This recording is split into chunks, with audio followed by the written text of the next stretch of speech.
محرم الحرام شریف کا مہینہ چل رہا ہے اور اس ماہ مبارک میں سیدنا امام حسین رضی اللہ تعالیٰ عنہ کی شہادت کا عظیم واقعہ رونما ہوا۔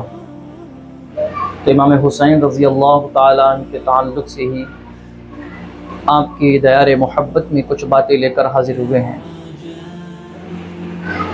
چونکہ امام حسین رضی اللہ تعالیٰ عنہ کو اس ماہ مبارک کی 10 تاریخ میں 10 محرم الحرام کو شہید کیا گیا، تو شہادت کسے کہتے ہیں، شہید کے فضائل کیا ہیں، شہادت کے تعلق سے کچھ باتیں آپ کے سامنے بیان کرنے کی سعادتیں حاصل کی جائیں گی۔ پروردگار عالم قرآن مقدس کے اندر ارشاد فرماتا ہے وَلَا تَقُولُوا لِمَنْ يُقْتَلُ فِي سَبِيلِ اللَّهِ أَمْوَاتٌ بَلْ أَحْيَاءٌ وَلَٰكِن لَا تَشْعُرُونَ، کہ جو لوگ اللہ کی راہ میں شہید کیے جائیں انہیں مردہ نہ کہو بلکہ وہ زندہ ہیں، اور تمہیں ان کی زندگی کا شعور نہیں ہے۔ سورہ آل عمران کے اندر پروردگار عالم ارشاد فرماتا ہے وَلَا تَحْسَبَنَّ الَّذِينَ قُتِلُوا فِي سَبِيلِ اللَّهِ أَمْوَاتًا بَلْ أَحْيَاءٌ عِندَ رَبِّهِمْ يُرْزَقُونَ، کہ جو اللہ کی راہ میں قتل کیے جائیں، شہید کیے جائیں، انہیں مردہ گمان بھی مت کرو بلکہ وہ زندہ ہیں اور اپنے رب کے پاس رزق پاتے ہیں۔ مفسرین کرام شہداء کے تعلق سے فرماتے ہیں کہ شہید کی زندگی کیسی ہے۔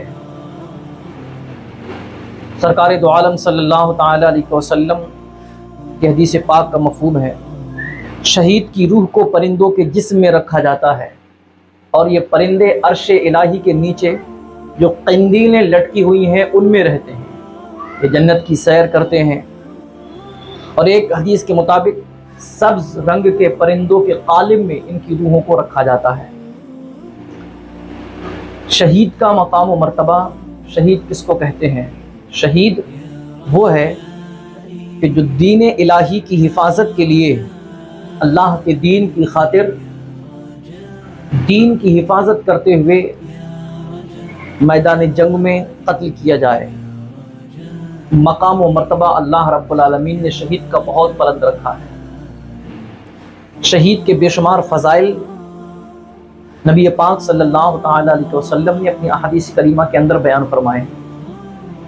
سرکار فرماتے ہیں کہ جنت میں جانے کے بعد کوئی بھی ایسا انسان نہ ہوگا جو دنیا کی چیز کی تمنا کرے کہ فلاں چیز دنیا کے اندر ہمیں ملتی تھی وہ جنت کے اندر مل جائے، یا اس کی خواہش وہ نہ کرے گا سوائے شہید کے کہ وہ جنت کے اندر جنت کی نعمتوں سے لطف اندوز ہوگا، وہاں کے آرام و آشائش سے لطف اندوز ہوگا، وہاں کی بہاریں، وہاں کے حسن و جمال کو دیکھے گا، لیکن وہ اللہ کی بارگاہ میں عرض کرے گا کہ اے پروردگار میں وہ چاہتا ہوں جو دنیا کے اندر مجھ کو ملا۔ کیا؟ میدان جنگ کے اندر جب تیرے نام پر تیرے دین کی حفاظت کرتے ہوئے میں اعلاء کلمت الحق کی خاطر جب شہید کیا گیا، اس وقت مجھ کو جو مزہ آیا تھا وہ مزہ مجھ کو یہاں نہیں ملتا۔ وہ شہید عرض کرے گا میری خواہش یہ ہے، میری تمنا یہ ہے کہ میں پھر سے دنیا کے اندر بھیجا جاؤں، مجھ کو زندہ کیا جائے، پھر دنیا کے اندر بھیجا جاؤں، پھر میدان جنگ ہو، کفار کا لشکر ہو، دشمنوں کا لشکر ہو، اور پھر میں تیرے راہ میں قتل کیا جاؤں، پھر زندہ کیا جاؤں، پھر قتل کیا جاؤں، پھر زندہ کیا جاؤں، اس لیے کہ اس وقت جو لذت، جو مزہ مجھے میسر آیا وہ اب جنت کے اندر میسر نہیں آتا ہے۔ تو شہید وہ ہے کہ شہید کو شہادت کے وقت انتہائی لطف، انتہائی لذت محسوس ہوتی ہے۔ کس کو؟ جس کے دل کے اندر اللہ اور اس کے رسول کا پیار ہو، اللہ اور اس کے رسول کی محبت ہو، جو شریعت مطہرہ کا پابند ہو، اور وہ اللہ کی راہ میں جب شہید ہوتا ہے تو اس کو تکلیف کا احساس نہیں ہوتا، بازو کٹ جائے، گلے پر چھری چلتی ہو، زخموں سے جسم چور ہو، زخموں سے خون رس رہا ہو، لیکن تکلیف نہیں ہوتی ہے۔ آپ سوچیں گے کہ عجیب بات ہے، یہ کیسے قبول، عقل اس بات کو قبول نہیں کرتی کہ ایک انسان کے ہاتھ ٹوٹ گئے، پاؤں کٹ گئے، بازو کٹ گئے، حلق پر چھری چل رہی ہے اور اس کو تکلیف نہ ہو۔ شہید کو واقعی تکلیف نہیں ہوتی. کیوں؟ اس لیے کہ اللہ کی خاص رحمت اس پر نازل ہوتی ہے اور شہادت کے وقت اس کو